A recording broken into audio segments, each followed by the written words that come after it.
Olá pessoal, tudo bem? Sou o professor Evaldo de Filosofia, estou aqui gravando esta segunda aula.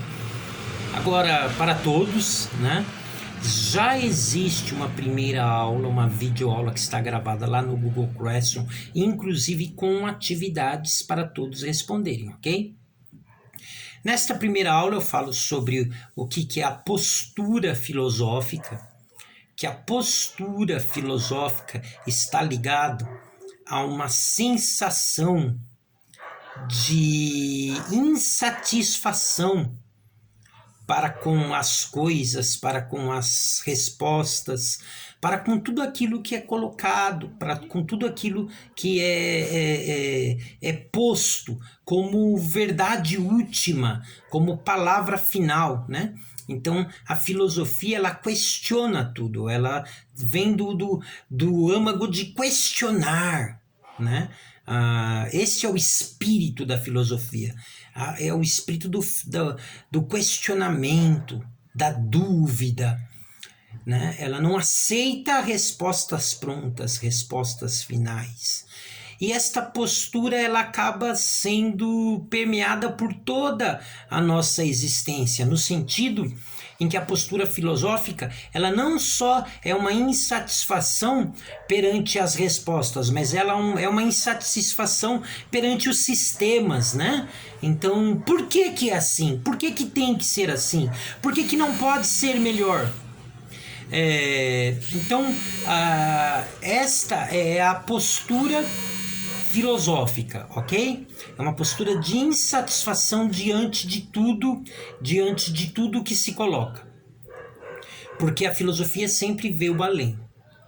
Então, o filósofo, a pessoa que possui uma postura filosófica, ela sempre quer ir além do que está sendo colocado, do que está sendo posto.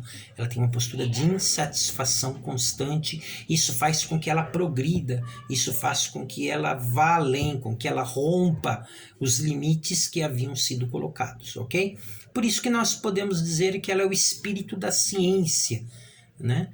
Porque a ciência, ela está sempre indo além, procurando respostas novas para problemas antigos, não é? Vamos falar um pouquinho sobre Gramsci, né? Esta aula é meio que um resumo das duas últimas aulas passadas no CMSP. Então está em destaque um pensador italiano, Gramsci, que viveu entre 1891 e 1937. E ele teve um pensamento tão inquietante que ele foi preso e morto por causa deste pensamento, né? O Benito Mussolini, que era o ditador fascista da Itália, prendeu e mandou matar Gramsci, né? Porque o seu pensamento era considerado um pensamento extremamente perigoso para o fascismo italiano. O aspecto que nós vamos trabalhar de Gramsci nesta videoaula vai ser dividido em duas fases, né?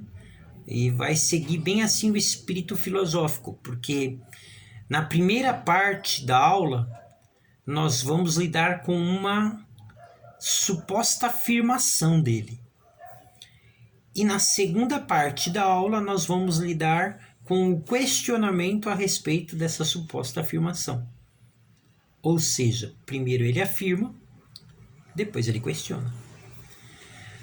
Ele afirma, né, em seu livro, baseado em algumas argumentações, que todos os homens são filósofos.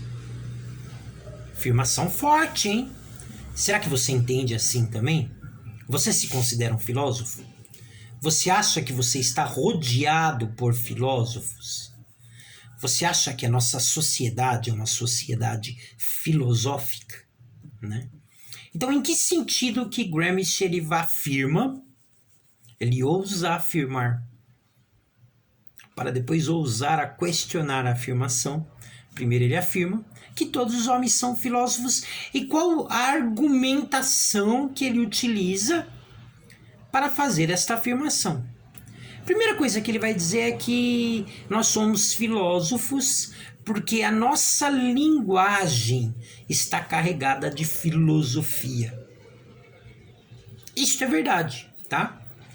A nossa linguagem, as nossas expressões verbais, a forma como nós falamos, como nós nos comunicamos, está repleto de filosofia, da forma como nós pensamos, né? Então, uma palavra na língua portuguesa, ela expressa algo, um pensamento, um sentimento. Numa outra língua, esta mesma palavra, ela pode expressar outras coisas diferentes que a nossa, né? Então, o sentido está embutido na nossa linguagem, porque se for colocar numa outra linguagem, ele muda, né? Então, por exemplo, existe uma palavra muito interessante, né? Que dizem que saudade é uma palavra que só pode ser entendida em sua plenitude no Brasil, né? Que esta palavra saudade é uma palavra brasileira, que em outros países é a palavra que é utilizada para expressar esse sentimento, não são palavras que traduzem da forma como no Brasil, né?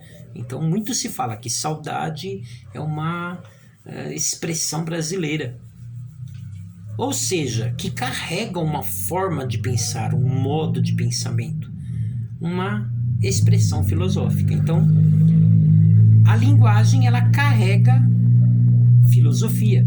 Existe um certo filósofo muito famoso, né, que é o Wittgenstein, que ele dizia que a compreensão de uma pessoa está limitada ao seu vocabulário, à sua linguagem. Você não consegue entender aquilo que você não aprendeu como vocábulo, que você não aprendeu como palavra, né? Então você só consegue entender o alcance do seu vocabulário, e é uma grande verdade. Então, linguagem carrega filosofia. Ele também vai dizer que todos os homens são filósofos porque todos utilizam o senso comum, né? Que é aquela ideia meio que trabalhada no pensamento do inconsciente coletivo, né? Que diz assim, quase todo mundo pensa a mesma coisa, que é o senso comum, né? Então, se todo mundo pensa a mesma coisa é porque provavelmente seja verdade, né? Ou não.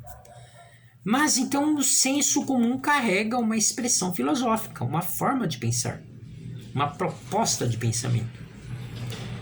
E ele vai um pouquinho mais além, sobe um degrau na questão do senso comum, e aí ele vai para o bom senso, que já é algo mais apurado. Bom senso significa que a pessoa pensou, analisou, levou algumas coisas em consideração, e aí ela chega no bom senso, né? Que já não é o senso comum, é o senso bom, o bom senso. Então ela já avançou na análise, ela avançou filosoficamente. E ele termina com algo que é natural a todos os homens desde as primeiras civilizações, que é a religião. E a religião, ela trabalha com pensamentos filosóficos, como, por exemplo, da onde eu vim, quem eu sou, para onde eu vou, qual a origem de tudo, qual a origem das coisas, né? O que é a vida, o que é a morte, se existe somente o mundo palpável, ou o mundo sensível, ou se existe um outro mundo, o mundo das ideias, o mundo espiritual, né? Então a religião, ela trabalha com esta argumentação, né? Que é uma argumentação filosófica, né? Então, diante desses 4 elementos, linguagem, senso comum, bom senso e religião, Gramsci ele afirma assim, todos os homens são filósofos porque todos os homens utilizam esta argumentação.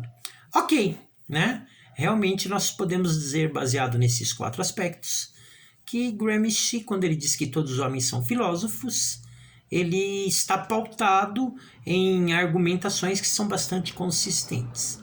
Mas agora virando o disco, né? virando o outro lado da história, né? Conforme eu disse para vocês no início da aula, primeiro ele ousa afirmar, para em um segundo momento ele ousa questionar o que ele afirmou, né? Então vamos lá. Todos os homens são filósofos. Será que todos os homens são filósofos? Então agora vamos trabalhar a ideia contrária, né?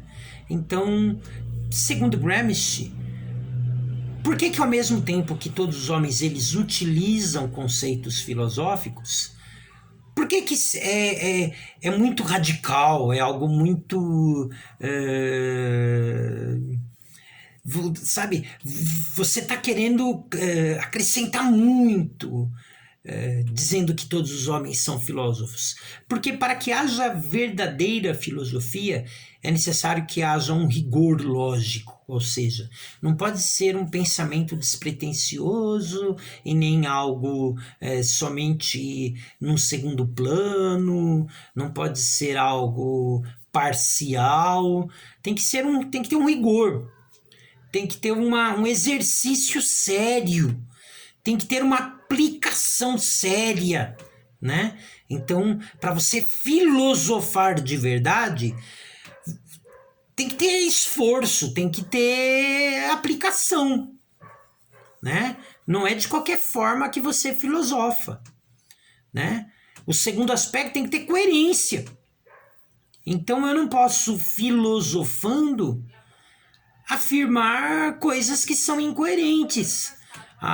O filosofar tem que ter um aspecto lógico, coerente, né? Você não pode falar duas coisas que são contrárias, senão fica difícil, né? A menos que você, nessas duas coisas, você explique que é o seguinte, ó, a primeira parte foi dito isso por causa disso, mas na segunda foi tomada uma posição diferente e você está explicando por quê, né? Então tem que ter coerência. Outra coisa que ele fala é que a filosofia verdadeira, né, o filósofo profissional de verdade, ele segue um espírito de sistema. O que seria isso?